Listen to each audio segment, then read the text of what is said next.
Welcome to the Freedom Founder Podcast, the show that provides a platform for self-made entrepreneurs to share their stories on how they got where they are today. If you're a budding entrepreneur or a business owner looking for further inspiration, education, or motivation, then look no further. This is the show for you. And now, let's get started with your host, Zach Duggar.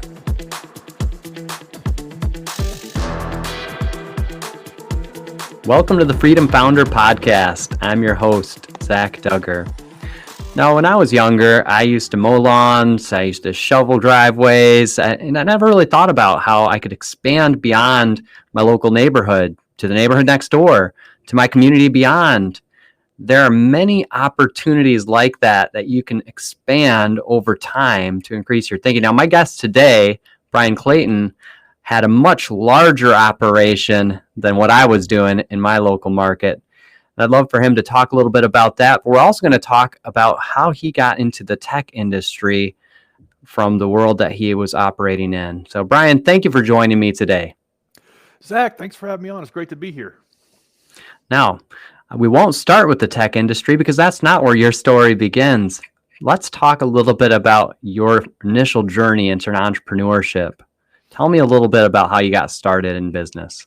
Yeah, I would like to tell you that I was a natural born entrepreneur, but the reality is I was forced into it by my father. He got tired of watching me play Nintendo all day, and I'll never forget the day he interrupted me playing Super Mario Kart and said, "Get off your butt. I've got a gig for you. You're going to go mow the neighbor's grass." And this was a direct order. I wasn't living in a Democratic household. And so he made me go mow the neighbor's yard, and I got paid $20 for an hour of work. And I was hooked. I was hooked on owning my own business. And the first thing I did after I got done with that yard was I started passing out flyers all over the neighborhood and got a handful of customers and just stuck with that. And I never looked back. I always mowed yards through high school and then went to college and cut grass during the day and went to business school at night. And then when I graduated college, I had to make a decision. Was I going to stick with this lawn care business or go into the job career world? And I thought, well, maybe business ownership is my lane. And I thought, well, I don't really like to be a lawn guy. It's not really what I want to do, but maybe there's a business here that I can like pour my heart into. And so I made a little business plan, and over a 15-year period of time, little by little, grew that into a large landscaping company, around 150 employees, eventually getting it to around $10 million a year in sales. And then in 2013, that business was acquired by a big national conglomerate. So it was a great way to get started, in what it means to run a business and what entrepreneurship is all about. Absolutely. And it took that push off the couch from your dad, got the gig for you in the non-democratic home situation like you said you lived in. I like that. And there are a lot of people that are sitting on the couch today or that are doing that generally, not just playing Mario Kart, but maybe just on their phones. And so there's opportunities that exist right there in your own neighborhood. So I like that it started at a young age. Totally. Yeah. It that momentum, that movement created luck. It's hard to get anything going. It's hard to build anything without some little small step in the right direction. And that's how 22 years of entrepreneurship has been for me. After I built and sold that business, I had to reinvent myself and become a tech entrepreneur. I had this idea for GreenPal. I thought an app should exist for making it easy to order a lawn mowing service. And I thought, well, why can't that be me? Why can't I build that? And I didn't know the first thing about being a tech entrepreneur. I didn't know how to code. I didn't know how to write software or anything like that. But I just took a little step where I would take an online course on YouTube on HTML basics or watch a talk from somebody else who had built a mobile app back in 2013. And little by little, taking little small steps towards closing the gap towards where I wanted to be and where I was how we got GreenPal going. And now GreenPal is a 10-year overnight success with 300,000 people using it. Wow. Yeah. I mean, I like how you stated that, a 10-year overnight success. And I've also read, and it's in the title of this episode, that it's been called the Uber for lawn care That's as a right. service. Yeah. So, I mean, it's really interesting because I hadn't heard of this until you and I had spoken, that you could get on the app, you can get online, you can enter in your address, you can find someone that is in the area that is open and willing to mow your lawn for you. I mean, it's amazing. I'm sure there are people that would love to have somebody just come to their door, but this is now a new way of accessing those people that are already on there interested to do the work. Yeah, I think that's the future. I think this, this mobile phone is going to be the remote control for your whole life. Maybe it already Yeah. is, and everything that you need to get done, whether it's you need to get a ride to the airport, you need to get groceries delivered, you need to get your dinner delivered on DoorDash, or whatever you need done, now comes from the phone. And lawn care should be a lot like that as well. You should be able to push a button and get somebody to come take care of this for you. You shouldn't have to call around getting quotes and leaving voicemails and begging people to come take care of this chore for you. It should be like magic. And that's what we set out to do a decade ago. And we're still working on Yeah. how do we make it cheaper, better, faster, smoother, more reliable, to get this chore done rather than doing it the old way, which is how still 90% of people still get it done, just through voicemails and phone calls and text messages and emails Yep. and checks under the mat and cash. And so it's our job to bring this into the future and to make it as easy as ordering an Uber. Yeah. Now, with this app, or with GreenPal, are you currently in primarily in one state and one part of the region of the United States, or have you found that starting to access most of the United States? Yeah, it's funny. We started in Nashville, Tennessee. That's where we live, and we Yep. spent 4 years in Nashville tinkering with the product, trying to get it to work smoothly. Where if you were a consumer, a homeowner, you needed to get somebody to take care of the lawn for you, it actually happened. You Yep. push the button, you got quotes, they hired them, they showed up, they did a great job. There's a million things that can go wrong in those steps, and so fixing all of those things took us like 3 or 4 years, and we figured, well, we might as well just stay in one city until we figure all that out. When we had a mantra: nail it, then scale it.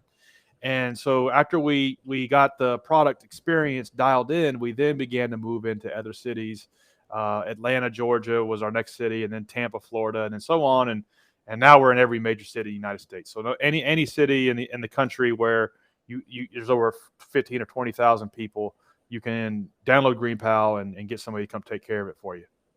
Wow, that's impressive. Yeah, I like that you had told me before too, that coming from what is a blue collar type of career path and just moving into a tech world, a new industry, and just learning little by little, gaining access to more information, tinkering, trying things out, and becoming a 10-year overnight success.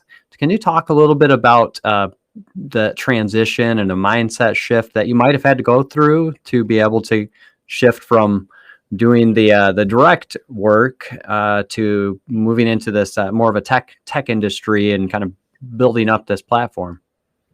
It was daunting. I'm not going to sugarcoat it. It was really hard Yeah. because it was kind of like it's kind of like if you have an idea for a song, but you're not a musician, and first Hmm. you got to become a musician, then you can lay down the track, and then you make the song, and then you realize, or the album, and then you realize all that was hard. But the hard part is actually getting 100 people to show up for a concert or show, Mm. or 100 people to buy the album off of iTunes. And so that's kind of how I experienced it. First, we had to learn how to code. That was really hard. Then we had to build the product. That was challenging. And then if you build it, they will not come. We had to figure out a strategy to attract people on a local level to use the platform, and you have to do that in every single city from the ground up.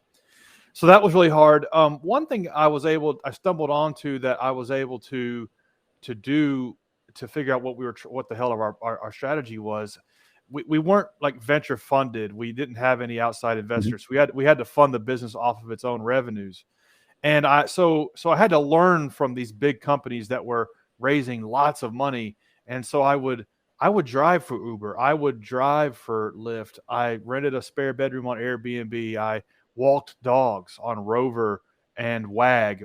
Those are two platforms for dog walking services. And then I delivered groceries on Instacart. I delivered food on DoorDash. I used every single one of these apps, like 30 or 40 of them, as the consumer and as the supplier, the vendor. And then I would take screenshots of every single little step. And then I would try to figure out, well, why did they build it this way? And why does the copy say that? And then I got a push notification at this moment, and the email says this, and so on. And so I would literally like tear down the way these multi-billion dollar apps and platforms were built. And then I would apply it to my little humble world of lawn care. And that was a way that I was able to learn from best practices in kind of a new emerging gig economy type of thing that we were kind of able to build it on a shoestring budget.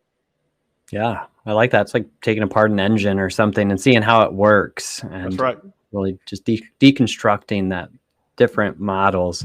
That research, that's quite the process to have gone through and tried these different platforms, both on the customer side and also on the vendor side, and doing the work and seeing how it would be from both perspectives. I mean, that must have given you some great insights into how you could adjust and change things for GreenPal.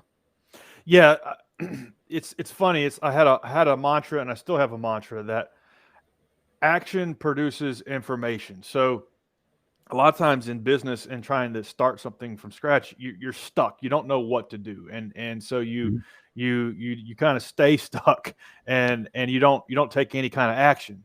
And it happened to me in maybe year 3 or 4 that we were stuck. I didn't know what sort of things we needed to do to the product to get it unstuck. And I thought, well, what can I do? What's inside of my little circle of influence? What can I do? And I thought, well, I actually ordered Chinese food on DoorDash the other day, and it was actually really, really, really frictionless. It was delightful, the whole experience. I need to figure out how they did that. And I thought, I need to sign up as a driver for DoorDash. So I did that first. And I said, I don't know what I'm going to get out of this, but that action is going to produce some information that's going to lead me down the path. And so I just kept doing, and then that spawned this kind of like 2-year initiative where I used every single one of these things. And so all of that action produced information of, okay, we need to make these changes in our product because the big guys are doing it. And so if you always kind of think about that, whenever you're stuck in business or in life, that think of things like an experiment that you don't know what to do, but if you just took a little small step towards the right direction, it might produce the information on what you're supposed to be doing. I like that. I think that's a great strategy for all businesses, really. Just you have to take action to be able to produce the steps that you need to take to get to the next step that you get to take. So if you don't know where you're going, just you'll have to identify an action to take to be able to move it forward. So with this business, it sounds like you didn't start this alone. It sounds like you have partners in that. Is that correct? That's correct. Yeah, I had two co-founders, and without them, we wouldn't be where we're at. So it was really, really critical that I get that right, and I got lucky.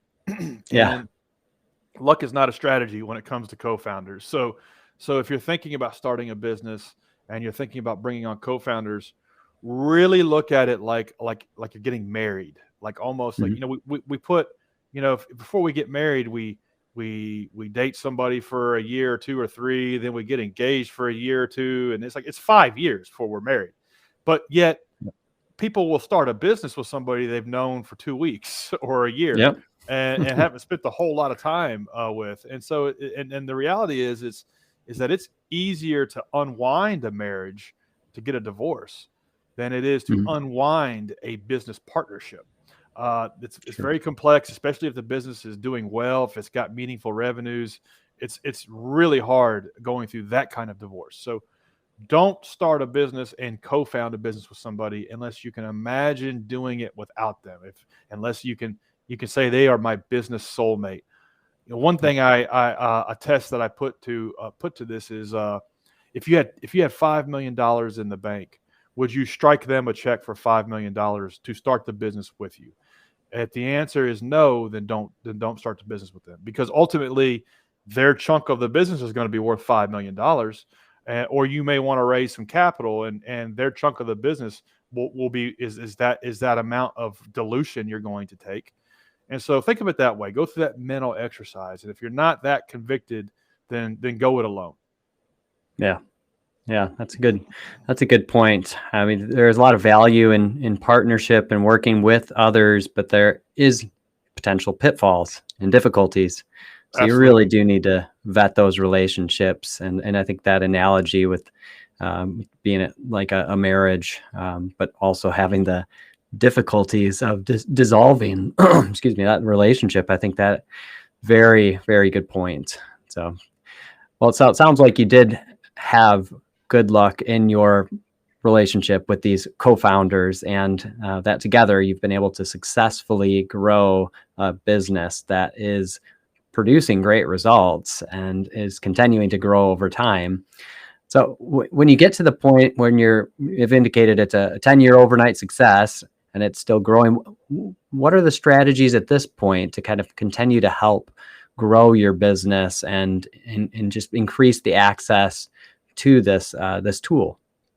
Yeah, that's a great question. I like the way you put it. Increase the access, meaning we have 300,000 people using it, but we need to get to 1 million, literally 1 million people using it every day before we really matter. Before we want to be in the same conversation as Instacart, DoorDash, Uber, Airbnb, Lyft, and so how do we create more access? How do we connect more people with the value that we provide? And what got us here may not necessarily get us there. And so we've gotten most of our customers through word of mouth and just good old fashioned Google search engine optimization. If you're in Lincoln, Nebraska, you need a lawn mowing service, you type into Google lawn mowing near me, we pop up as one of the options for you to consider.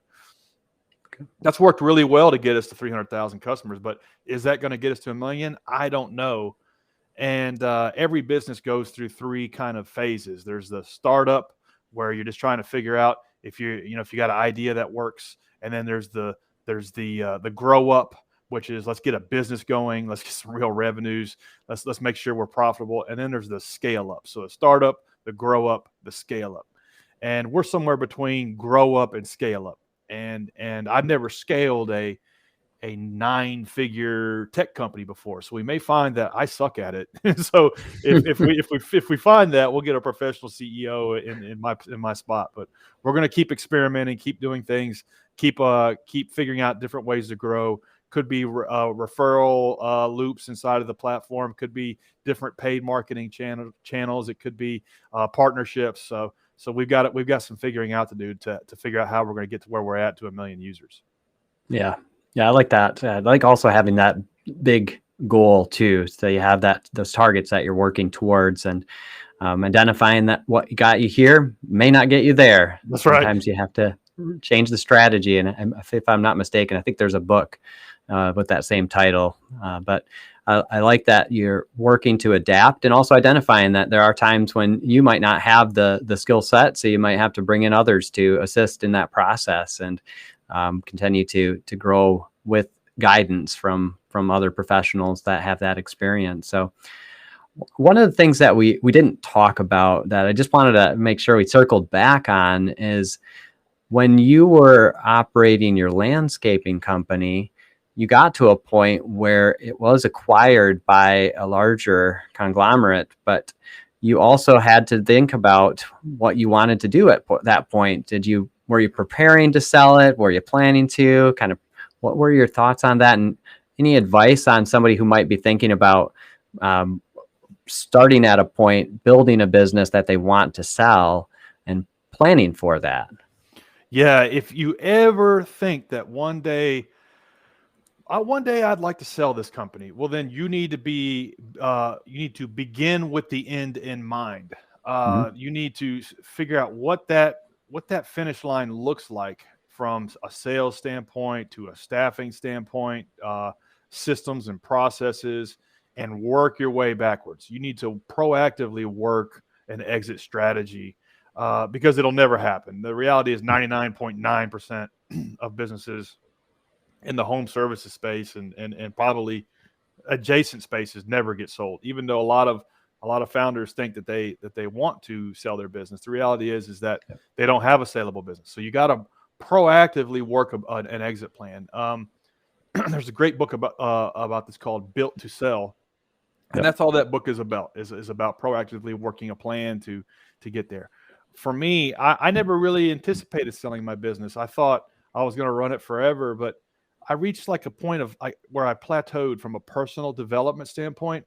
I didn't really understand this, but for 15 years, I was building the company and I was growing and evolving alongside it.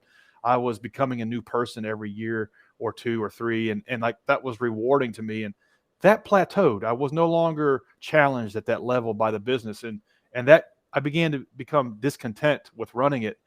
And so I thought, well, I'm going to try to sell it. And from the moment I had the idea to sell the business to the moment it was actually acquired was a little over 2 years. And I had to reverse engineer a lot of processes. I had to hire a lot of people. I had to fire a lot of people. I had to rebuild the business from the inside out.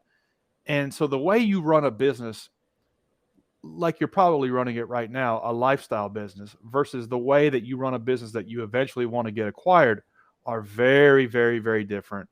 It's important to know the difference between the two and to proactively work a plan where every quarter of every year you're hitting some metrics. You're knocking down some goals that's going to get you quarter by quarter, year by year to that goal of getting it ready to be acquired.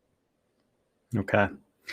Yeah, I think that's a great resource. Built to Sell. I think that's what you said, right? So That's right. I definitely would encourage anybody who's thinking about over time getting to that point they want to sell their business to get that book or look at other resources, talk to other people who have gone through that process, because you otherwise will have to go through that period of time of reinventing and reorganizing. And as Bryan said, having to hire people, fire people, and kind of get it to where it is sellable. And That's right. At that point, I also like the fact that you mentioned that you were looking at that personal development side and acknowledge that you got to a point where you were discontent and realized that, you know, I'm no longer kind of feeling that growth that I desire and get satisfaction from. So you're able to then shift gears, get the business sold, and have had some tremendous growth since then with regards to the tech industry and learning a whole new way to market services and to get services out there. It's still related to how you got started in the lawn care business, but now you're being able to reach so many more people and across the nation.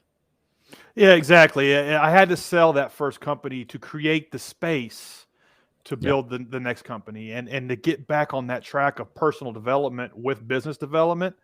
And now, you know, I'm a totally different person than I was when I started GreenPal. So yeah, that's how I experienced it. And I hope anybody listening to an interview with me comes away with the idea of, if that guy can do it, I can do it too. Because that's 22 years for me, starting with a push mower to now running a nationwide network of lawn care services. It all starts with something small. You should be growing and evolving and developing alongside the business. And if you stick with that, stay consistent, the compounding eventually kicks in. Yeah, I like that. I think that's a great point to make, you know, and you can identify that, hey man, if I could do this, you can too. So I like that, Bryan. You know, I think sometimes people don't always see the beginning of a journey. They see the end and they see where somebody got to. So it's good to go back and reflect upon where it started and that it takes growth and development over time to get to where you are today. Totally. So I have one additional question I like to ask all my guests. If we were to be handed $1 million today to invest in your business or another endeavor with no strings attached to that, how would you invest that, or what would you do with it and why? Yeah, well, if that's a great question. I like to I like to go through that mental exercise myself when thinking about raising capital, except for I say, Yep. if my mother gave me $1 million, or if I had to put my mother's house on the line and as collateral for this money, and if it doesn't work, then she's out on the street. I would treat that $1 million as if it was my own money, or I would treat it very, very seriously. So I would put it to work on things where I know I could get a return. And so a lot of times as the founder of a business, even if you have a small home cleaning service, you're wearing the hat of a capital allocator, which is, I've got money coming in, I'm going to put money capital back out to work. So even if you have a simple home cleaning service, and you might say, well, I'm cleaning homes and I've got some money, I want to put it back to work.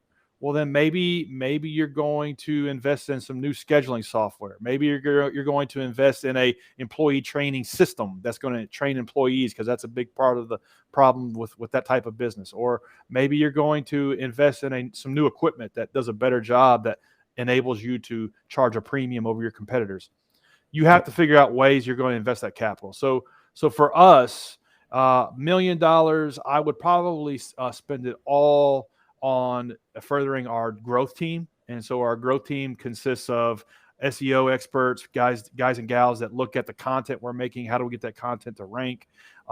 Growth experts in terms of the traffic's coming in. How do we convert more of that traffic? We're only converting 80% of the people that come to the landing page. How do we move that to 70%? Hiring smarter people around that. I probably would hire another engineer to work with the growth team, because that's always a bottleneck. And then I'd probably hire another data scientist or two, because figuring out what to do with all of this data and what it means and letting the data speak is always a bottleneck for us. So I would spread it across all of those things to put more fuel on the fire, so to speak, and then make the flywheel spin faster. Yeah, putting that money to work for you, I think that's great. And also treating it as if it were coming from your mother, treating That's right. as somebody that has something to lose in that process. So I really value that perspective. Now, if people want to find out more about you or GreenPal, what's the best way for someone to connect with you? Yeah, just look, greenpal.com is the website. Okay. Look, GreenPal in the App Store or Play Store. And anybody wants to hit me up, Instagram's the best place to reach me, Bryan M. Clayton. Just drop me a DM there. Perfect, Bryan. Well, I really appreciate this conversation. It's been a joy. Thank you for joining me on the show today. Thanks, Zach. I enjoyed it. Great show. Absolutely. Take care. You too.